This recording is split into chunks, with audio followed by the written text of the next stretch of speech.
Saudara, bayi perempuan yang diperkirakan baru sehari dilahirkan diduga dibuang oleh orang tuanya di pos ronda di Desa Jelantik, Lombok Tengah, Nusa Tenggara Barat. Penemuan bayi ini sontak menggegerkan warga desa. Warga Desa Jelantik, Lombok Tengah digegerkan oleh penemuan bayi perempuan di pos ronda.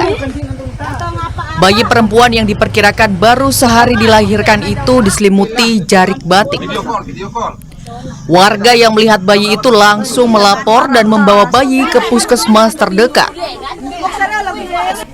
Bayi yang memiliki berat 3 kg dengan panjang 46 cm ini diduga kelahirannya dibantu oleh tenaga kesehatan karena terdapat bekas suntikan vitamin K pada bayi.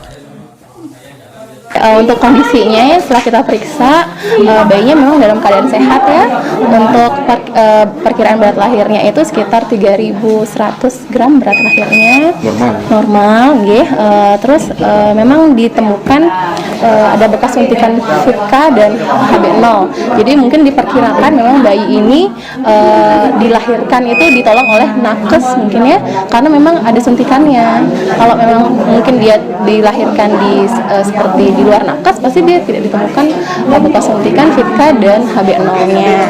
Sudah bersih ya? Sudah. Perkiraan lahir jam berapa?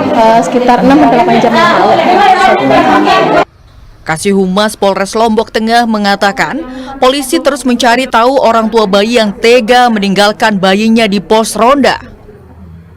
Minta tolong kepada warga, setelah datang warga baru saksi langsung melaporkan ke Babin Kamtipmas dan dari Polsek langsung mengevakuasi ke puskesmas. Jadi kita untuk kejadian ini dari rekan-rekan Reskrim Polsek sedang mencari informasi, keterangan siapa orang tua daripada bayi yang Penemuan bayi ini menjadi sorotan warga desa dan berharap polisi segera menemukan orang tua bayi tersebut untuk mempertanggungjawabkan perbuatannya. Kasus penemuan bayi terlantar di wilayah hukum Lombok Tengah menambah deretan kasus pembuangan bayi.